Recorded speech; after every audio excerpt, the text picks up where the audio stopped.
Praise the Lord. கர்த்தரும் உலக இரட்சகருமாகிய ஆண்டவராகிய இயேசு கிறிஸ்துவின் இனிதான நாமத்தினாலே உங்கள் யாவரையும் அன்போடு வாழ்த்துகிறேன். ஒரு புதிய நாளை தேவன் நம்முடைய வாழ்க்கையிலே கிருபையாய் கொடுத்திருக்கிறார். ஒவ்வொரு நாட்களையும் அவர் நமக்கு ஆசீர்வாதமாக கொடுத்து அவருடைய கிருபையினாலே நம்மை தாங்குகிற தேவனாகவும் நடத்துகிற தேவனாகவும் காணப்படுகிறார். நிச்சயமாய் இந்த நாளையும் அவர் நமக்கு ஆசீர்வாதமாய் மாற்றி கொடுப்பார். இந்த நாளுக்குரிய தேவனுடைய வார்த்தையை உங்களுக்காய் நான் வாசிக்கிறேன்.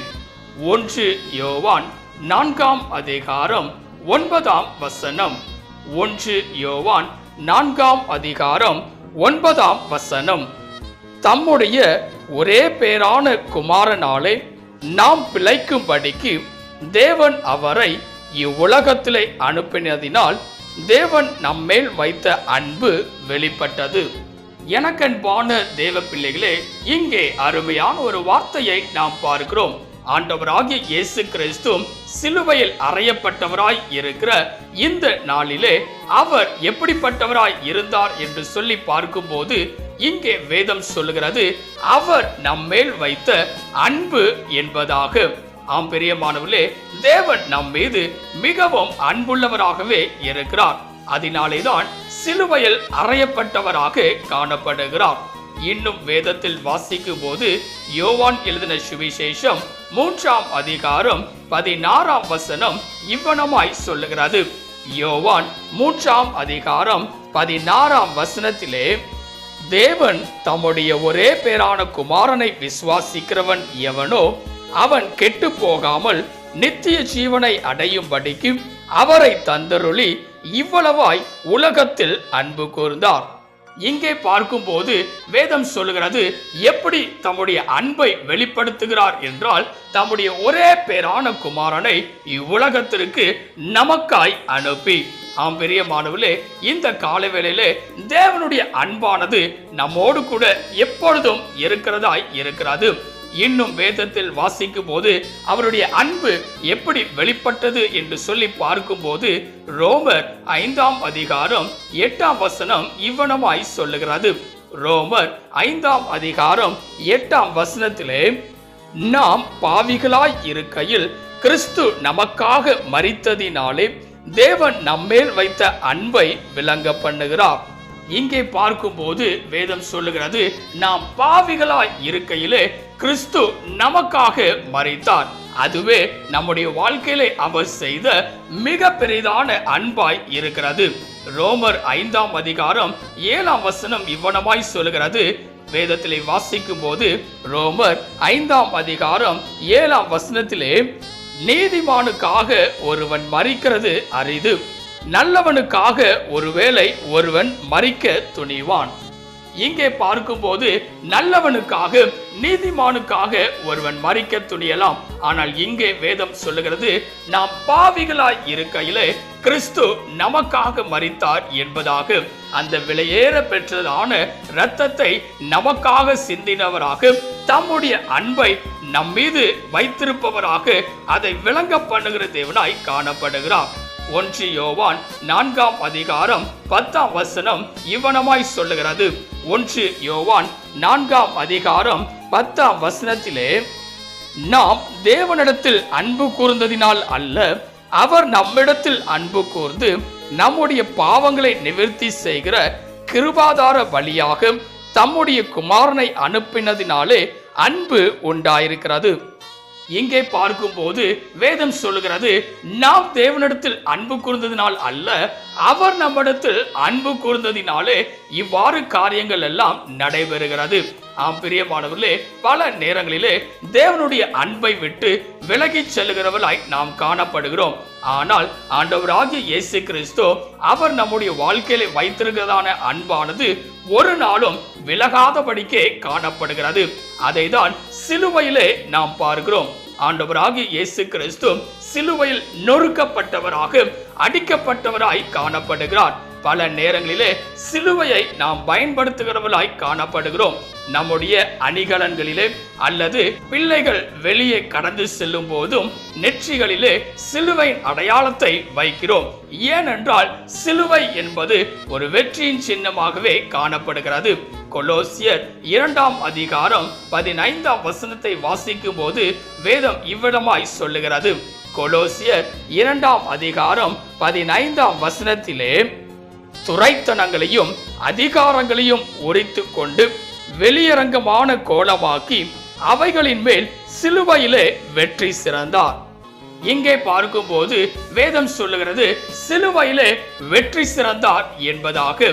இந்த நாளிலே சிலுவை வெற்றியின் சின்னமாய் இருக்கிறது, வெற்றிக்கு அடையாளமாய் இருக்கிறது, நம் மீது அன்பு வைக்கிறதாய் காணப்படுகிறது. என் ஆண்டவராகிய இயேசு கிறிஸ்து அந்த சிலுவையிலே எப்படி மரித்தார் என்று சொல்லி பார்க்கும்போது வேதம் சொல்லுகிறது. 1 பேதுரு 3ஆம் அதிகாரம் 18ஆம் வசனத்தை வாசிக்கும் போது 1 பேதுரு 3ஆம் அதிகாரம் 18ஆம் வசனத்திலே, ஏனெனில் கிறிஸ்துவும் நம்மை தேவனிடத்தில் சேர்க்கும்படி அநீதியுள்ளவர்களுக்கு பதிலாக நீதியுள்ளவராய் பாவங்களின் நிமித்தம் ஒரு தரம் பாடுபட்டார். அவர் மாம்சத்திலே கொலையுண்டு ஆவியிலே உயிர்ப்பிக்கப்பட்டார். இங்கே பார்க்கும்போது எப்படி அவர் மரித்தார் என்றும் அவருடைய அன்பு எப்படிப்பட்டது என்று சொல்லி பார்க்கும்போது வேதம் சொல்லுகிறது அநீதியுள்ளவர்களுக்காக நீதியுள்ளவராக ஒரே தரம் பாடுபட்டார் என்பதாக. நாம் இருக்க வேண்டிய இடத்திலே நமக்காக அவர் மரிக்கிறவராய் காணப்படுகிறார். அப்படிப்பட்ட அன்புடையவராய் நம்முடைய ஆண்டவராகிய இயேசு கிறிஸ்து காணப்படுகிறார். இன்னும் இரண்டாவதாக அவருடைய அன்பு எப்படிப்பட்டது என்று சொல்லி பார்க்கும்போது வேதம் சொல்லுகிறது. 1 யோவான் 2ஆம் அதிகாரம் 2ஆம் வசனத்தை வாசிக்கும் போது 1 யோவான் 2ஆம் அதிகாரம் 2ஆம் வசனத்திலே, நம்முடைய பாவங்களை நிவர்த்தி செய்கிற கிருபாதார பலி அவரே, நம்முடைய பாவங்களை மாத்திரம் அல்ல சர்வ லோகத்தின் பாவங்களையும் நிவர்த்தி செய்கிற பலியாய் இருக்கிறார். இங்கே பார்க்கும்போது வேதம் சொல்லுகிறது பாவத்திற்கு பரிகாரத்தை உண்டு பண்ணுகிறவராய் காணப்படுகிறார். அதற்காகவே மரிக்கிறவராகவும் இருக்கிறார். அப்படிப்பட்ட அன்பு கொண்ட தெய்வமாய் என் ஆண்டவராகிய இயேசு கிறிஸ்து காணப்படுகிறார். இந்த காலவெளியிலே நம்முடைய அன்பானது எப்படிப்பட்டதாய் இருக்கிறது, அவர் மீது எப்படிப்பட்ட அன்பை வைத்திருக்கிறோம் என்பதை இந்த நாளிலே நாம் சிந்தித்து பார்க்க வேண்டும். ஏனென்றால் நம்முடைய வாழ்க்கையிலே கடைசி சொட்டு இரத்தம் வரையிலும் சிந்தின அந்த அன்பானது நம்முடைய வாழ்க்கையிலே ஊற்றப்பட்டதாய் இருக்கும் போது அவர் நம்முடைய வாழ்க்கையிலே அற்புதங்களை செய்கிற தேவனாய் காணப்படுவார். இன்றைக்கு நம்முடைய அன்பு மாயமற்றதாய் இருக்கிறது. பல நேரங்களிலே அவர் மீது அன்பு இல்லாதபடி காணப்படுகிறோம், அவரை குறை சொல்லுகிறவர்களாய் காணப்படுகிறோம். அப்படிப்பட்டவர்களாய் இராதபடிக்கு அவர் நம் மீது அன்பு வைத்ததை போல நாமும் அவர் மீது அன்பு வைப்பவர்களாய் காணப்பட வேண்டும். அப்படி நாம் வைப்போமே என்றால் எதுவும் நம்மை பிரிக்காது. ஏனென்றால் வேதம் சொல்லுகிறது, ரோமர் 8ஆம் அதிகாரம் 38ஆம் வசனத்தையும் 39ஆம் வசனத்தையும் வாசிக்கும் போது ரோமர் 8ஆம் அதிகாரம் 38ஆம் வசனத்திலே, மரணமானாலும் ஜீவனானாலும் தேவ தூதர்களானாலும் அதிகாரங்களானாலும் வல்லமைகளானாலும் நிகழ்காரியங்களானாலும் வருங்காரியங்களானாலும் உயர்வானாலும் தாழ்வானாலும் வேறெந்த சிருஷ்டியானாலும் நம்முடைய கர்த்தராகிய கிறிஸ்து இயேசுவில் உள்ள தேவனுடைய அன்பை விட்டு நம்மை பிரிக்க மாட்டாதென்று நிச்சயித்திருக்கிறேன். இங்கே பார்க்கும்போது எந்த காரியங்கள் நம்மை சூழ்ந்து கொண்டாலும் அவருடைய அன்பை விட்டு பிரிக்க முடியாது. அப்படிப்பட்ட அன்பு நம்முடைய இருதயத்தில் காணப்படுகிறதாம். இந்த காலை வேளையிலே தேவனுடைய சமூகத்தில் நம்மை அர்ப்பணித்தவாறு அவருடைய அன்பை நினைத்து தேவனுடைய சமூகத்திலே அன்பு வைப்பவர்களாய் காணப்படும் போது எல்லாவற்றையும் ஆசீர்வாதமாய் என் தேவன் மாற்றி கொடுப்பார். தேவனுடைய கரத்திலே உங்களை அர்ப்பணிப்பீர்களா? செபிக்கலாம். கிருபையும் இரக்கமும் நிறைந்த எங்கள் அன்பின் பிதாவே, இந்த ஆசீர்வதிக்கப்பட்டதான நல்ல காலை வேளைக்காய் நன்றியோடு உம்மை துதிக்கிறோம், உம்மை ஸ்தோத்திரிக்கிறோம்.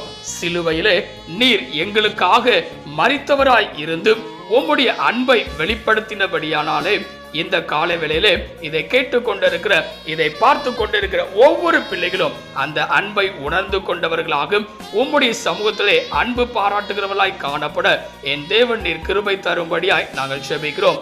நீர் பெரியவராய் இருக்கிறீர். உம்முடைய அன்பு எவ்வளவு ஆழமானது என்பதை இந்த நாளிலே நாங்கள் சிந்தித்திருக்கிறோம்.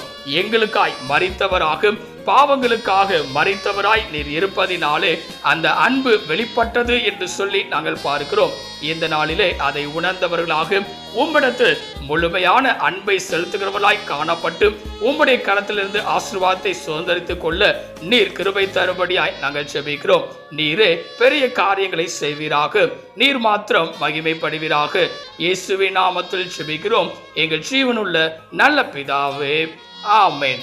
கர்த்தர் தாமே இந்த வார்த்தையின் மூலமாய் உங்களை ஆசீர்வதித்து அவர் மீது நீங்கள் அன்பு வைக்கும் போது உங்கள் மீது மிகுந்த அன்புள்ளவராக அற்புதங்களை செய்கிற தேவனாய் அவர் காணப்படுவாராக. ஆமென். God bless you.